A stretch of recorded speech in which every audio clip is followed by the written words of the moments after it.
Hello everyone and welcome to BodyBags. I'll be your reviewer for today. I'm Lonnie from Tats, and this is a random week, and I gotta be honest, I actually thought this was done before, and turns out it hasn't been. Yeah, this is a good one, It's like, this is from 1990. This is a TV movie. I believe it was made for the USA Network, and it's directed by Frank Darabont, and it is called Buried Alive. Of course, I don't know why I kept everybody in suspense. I mean, you already knew what the movie was by the title of the video, but oh well. But yeah, the movie is Buried Alive, directed by Frank Darabont. Surprisingly, he didn't write this. Like that's kind of the thing. Frank Darabont's, even he is a director, obviously, but he's very, very well known for his work as a screenwriter. Like the movies, like Green Mile and Shawshank Redemption. But he also, did screenplay, helped on screenplays for like Nightmare 3, Dream Warriors, and the Blob remake, and Mary Shelley's Frankenstein stuff. But anyway, so no, he didn't write this one, but still, this is a fun movie. If you ask me to explain this movie, like how would I categorize this movie? Well, not categorize it, but the best way I could sum up this movie, 93 minutes. Okay, the best way I could sum up this movie is a 93-minute Tales from the Crypt episode. That's exactly what it feels like. It has that vibe to it and everything. And this is actually a lot of fun to watch. I remember watching this as a youngster when it was on TV, and I always remembered liking it. And they had some really good movies on the USA Network back then. It was like there was this one, and then one movie I wish, I really do appreciate that Kino Lorber went through the trouble of putting this out, and they're doing some good stuff with TV movies. Like, my God, they're going to do a Blu-ray of Fatal Vision. That's one I'm very much considering. Like I've got that pre-ordered, and when I get that in, I'm definitely thinking about doing that as a random week. Because we'll get to that later. Anyway, I'm getting sidetracked. I need to get back to the point at hand. Okay, so yeah, you got the fun cover here and everything. Like I said, very Tales from the Crypt, and you can see, the movie stars Tim Matheson, Jennifer Jason Leigh, William Atherton, and the story is about this man Clint, played by Tim Matheson, and he's married to this beautiful woman Joanna, played by Jennifer Jason Leigh, and Clint he's like an all-around good guy, kind of a country boy, like a, kind of like what they would call like a country bumpkin kind of a guy. The only problem is there are some problems with this movie where, you do have to get into some suspension of disbelief, but we'll get to that in a minute. So Clint is married to Joanna, and Clint is like a country guy. He's a good old boy and all that stuff. Whereas Joanna is very much, she's a big city girl. She's grown up in New York, and she knows the hustle and bustle of the big city. That's what she knows. Okay. And they're married, and they're, and it's not all sunshine and roses. Clint built them a home so they could try to start a family and stuff like this, but Joanna's not happy about it. And turns out Clint is, he owns his own construction company, and, he's driving home to go see his wife, and, he's pulled over by the local sheriff, Sam, who's played by Hoyt Axton. And, always thought he was a cool character and stuff. But the only thing is, though, is I know a lot of people probably, they know Hoyt Axton from his, singing career and his music career and stuff like that. I got to be honest, I'm just from that generation. To me, he's always going to be Rand Peltzer from, that's what I always know him from, is Rand Peltzer from Gremlins. That's the way I'm always going to know him. But he's really good. He's just, he's Hoyt Axton, he's got that swagger and everything else, just he's him, So, but anyway, so they're talking about they're going to go fishing. So Clint goes home, and he and Joanna, they're talking, and he's talking about he wanted to you get the sense that Clint very much loves Joanna, and he really wants to make a good life for them and build a home for them, and he really wants to give her everything. He really does. But it's kind of like just Joanna isn't really enthused with all of it. And she's like, I'm going to go take a trip into the city. I'm going to stay with a girlfriend, and I'm going to go shopping and all this kind of stuff.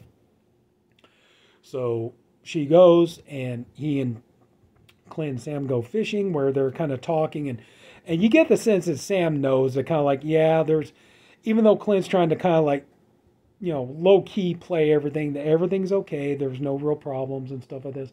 Sam kind of knows, there's trouble in paradise, which, of course, there is.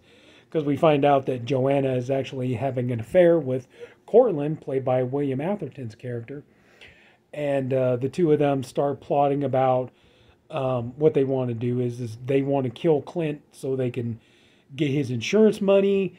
At one point earlier in the movie, Clint talks about that there's a guy who wants to buy out his construction business and stuff like this, and Joanna's mad because she wants him to sell the business, but Clint doesn't want to sell it. And so they devise this plan. It turns out that Cortland has this aquarium of like tropical, exotic fish and everything, and that he extracted a poison from one of the fish, and so he gives it to Joanna and says, "Here you go, put this in his drink," and he'll drink it, and it's odorless, tasteless, and everything else. Won't leave a trace, all that kind of stuff, but it'll kill him. And so one thing I really do appreciate about this movie, and I think if you watch this movie, I think you would too. One thing I think you're really going to appreciate is Jennifer Jason Leigh's performance, because, like I said, this movie very much feels like a 93-minute Tales from the Crypt episode.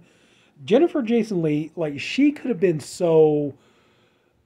usually in stories of this type, the character is like, like the bitchy wife wants to kill her husband. We've watched Tales from the Crypt. Usually those kind of characters, they're very over the top. They're very like flat out evil, just in your face nasty, just absolutely despicable, and just no morality to this character whatsoever. And I think you'd very well be surprised at how well Jennifer Jason Leigh plays the character of Joanna, because, yes, she does have moments where her character is just loathsome and despicable and you hate her and all this kind of stuff. But there are moments where you it's tough, but you almost feel just a tinge of sympathy towards her character.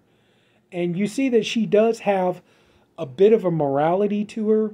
She does have like a conscience to her and everything. And, there is some feeling in there, which I think works great because, like if she was just playing it just straight out villainous the entire movie, I think, the audience, I know I would be, but I think the audience would be sitting there asking themselves like, this doesn't make any sense. Like, she's so mean and awful and disgusting. Why would Clint marry her in the first place? Why would he want to marry her? And I think the fact that, you do see a little bit of a duality in her character, I think it helps. So I do give praise to Jennifer Jason Leigh for playing this part. I'll get to the rest in a minute. But anyway, so she goes home, and like I said, she's kind of conflicted. On the one hand, she does want to get away from Clint, and, she wants the money and all this other kind of stuff, but at the same time, she's not interested in the idea of hurting him. The idea of killing him doesn't really appeal to her. Like, she just wants to get away from him. In a way, she's being manipulated by Cortland's character. But she finally hits her breaking point. Like, he comes home and, he goes down in the basement. He's worried. He's like sawing wood and stuff like this. And she's like, I've had it. I hit my breaking point. And so it's like, she's got the poison and she's like this close, like pointing in the sink. But, she puts in his drink, and they're having dinner, and he drinks it, and he has a violent, horrible, kind of like the poison, it's like a horrible heart attack. And so he's on the floor, and he's begging her to help him. And she's like, just die already. Just, dear God, just die. And so eventually he does, kind of.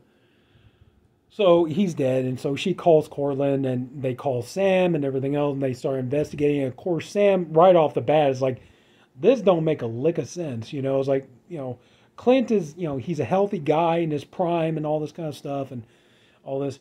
And so, you start into that part where, like Cortland and Joanna are kind of like bickering back and forth and all this kind of stuff about, trying to play it cool and everything else. Just wait till they get the money. They'll be out of there, all that kind of stuff. And then but then you get to the point where Joanna gets so cheap. She just wants to hurry. Like, she's done with it. She just wants to get Clint in the ground as fast as possible and get the money so they can get out of there. So she's like, she don't even really want to pay for his funeral. So she's like cutting every single cost that they possibly can. And you do get like a fun scene with Brian Libby, who, you'll know from pretty much every movie that Frank Darabont's ever made. Woman in the Room. You'll know him as the bad guy from Silent Rage, the Chuck Norris film.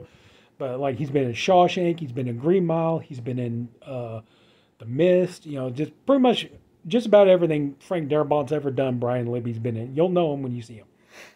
And so, just as he's getting ready to start the autopsy on Clint, the person who runs the funeral home comes in and says, don't bother. They just want to hurry up and, I was like, don't even waste money don't even get one of the good coffins. Just get one of the flimsy ones and just kind of put a coat of lacquer on it and, let's do this and all this stuff. It's like, let's not use let's not bring a showroom model. It's like, we're not getting paid for this anyway. So they have the funeral and all this, and Clint's buried. And so Joanna and Cortland, they're, talking about how great it's going to be. They're making love and getting ready to get the money and all this stuff. Well, underground, again, we're coming to one of the parts where you really got to suspend your disbelief when watching this movie. So underground, Clint wakes up. It turns out that whatever poison or whatever was in the fish, I guess, wore off or he metabolized it out of his system or whatever. And so he finds out he's buried alive, but the wood in the coffin is so flimsy, he's able to just, knock a hole through it and everything else. Now, where you really got to suspend your disbelief is the fact that they buried Clint at arm's length, because this, when you get the scene, like, he just reaches up and he's just able to reach up and just put his hand through the soil and all that stuff. And it's like, okay, don't they usually, I know they went cheap on the funeral, but, usually, like, when they bury a body and stuff, don't they usually, like, bury them about 6 feet? Isn't that usually kind of the standard? But whatever. But, yeah, so you do have to kind of, like, suspend your disbelief that they buried him. They buried him so shallow that, he could literally reach up his hand and come out of the dirt. So, Clint, he's able to get out, and he manages to make his way back home, and he sees, Joanna and Cortland together and all this stuff. And so he's finally able to get into the house, and, he's starting to plot that he's going to kill Joanna. And, but, it's like he's kind of hiding out. And then at one point, Cortland comes Cortland is a doctor and stuff. So come to find out that actually the way they met was that, she got pregnant with Clint's baby and she went to Cortland. Cortland did the abortion. So he's finding all this stuff out. And then he found out that she sold his business. She got his insurance money and everything else. And then so he decides he's going to give revenge on these two. Excuse me. And so at first he's basically loading a shotgun and go and just blow them away. But then he decides to become more creative, and especially with him being, owning his own construction business and all this stuff. Then we get into the part of the movie where if you've seen the 1972 Amicus version of Tales from the Crypt, we go straight into that territory. I'm not even kidding. I mean, it is almost a remake of that segment from that horror anthology. Like the two of them get knocked down and put into the basement, and then Clint starts, building all these different rooms and passageway. He turns the house into this big maze, and all this kind of stuff. And so, and then Joanna and Cortland come to find out the two of them are ready to double cross each other too, and all this. And so, so they're trying to like keep from double, and they're trying to like see who's going to double cross who, but at the same time they want to try to get out of this maze and all this kind of stuff that Clint built in the house and all this. And then also too, while that's going on, you got Sam, who's he finds out about the hole where Clint's grave is at, and so he starts to investigate to try to find out what happens. And I think I'm going to go ahead and leave it there, and because I'm about hitting into spoiler territory, and I don't want to do that in case if you haven't seen it. But like I said, this movie, there are some parts in this movie where you really do have to suspend your disbelief, and but I think it wouldn't be so bad if a movie like this, usually, I think if they had if Darabont had kind of put in that more kind of like over the top, little bit of like kooky kind of Tales from the Crypt vibe to it, it would have been a little bit easier to swallow. It's still a really good movie, and I definitely recommend you check it out. It's really good. It's a really well done movie. It's just the problem is when it's played so serious, and you got three actors who are doing a great, four with Hoyt Axton. You got four talented performers, and I mean, they're bringing their A game. I mean, there are no weak performances in this movie. Like I said earlier, like Jennifer Jason Leigh, I think she did a tremendous job. And like I said, I think that the way she kind of like go back and forth between evil, but actually having moments where she almost makes you feel a little bit sorry for her, I thought that was pretty impressive. Tim Matheson, he's amazing in this movie. He does such a good job as Clint. He's such a likable guy. He has, you so feel bad for his character, because overall he's a good guy. Is he perfect? No, but he's a good guy, and he's got a charm and a charisma to him and everything else. And Tim Matheson does a great job, because I mean, if you grew up watching Tim Matheson like I did, you grew up watching him in movies like Animal House or Up the Creek. I knew him as kind of like the smart ass skirt chaser from movies like that. But he gives a really good performance, and there are moments. I think the thing that really, shines in his performance is the fact that, the way he plays Clint is he plays a guy who's more, he's angry and he wants revenge, but he's more, if anything else, he's more heartbroken. He's heartbroken to find out that, this person that he loved and he thought loved him and everything, to be betrayed so badly and stuff like this.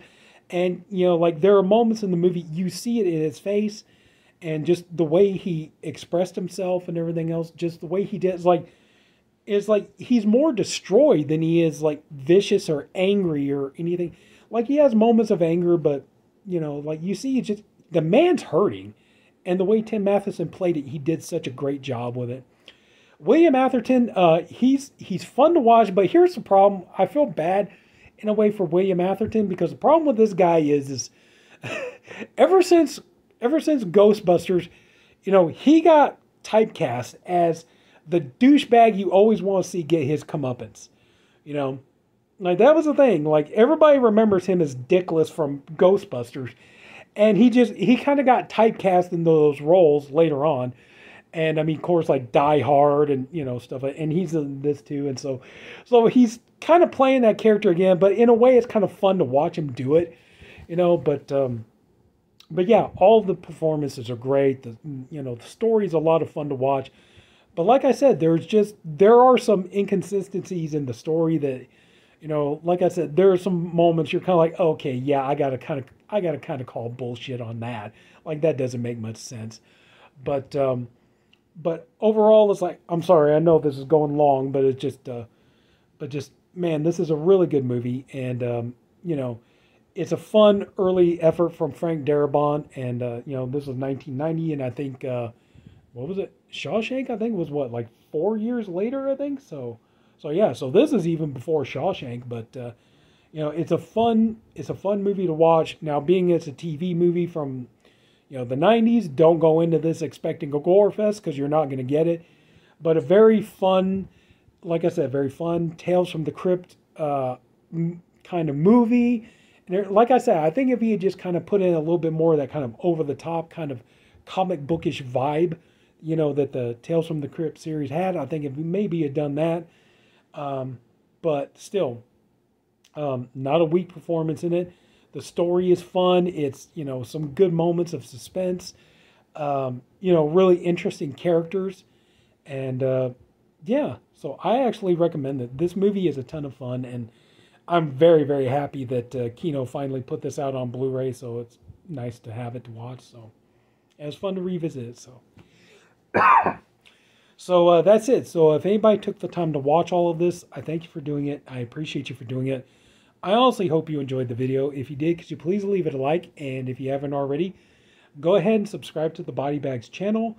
We have a different reviewer, one for every day of the week. I am the Friday reviewer, and I'm still happy to be a part of this team. I'm glad that, you know, everybody's happy to have me here, and, you know, hopefully, you know, just more fun stuff to come. So yeah, I'm blessed, and I feel blessed. So that's it. So thank you, everybody. Have a good night. I'll see you all later. Bye.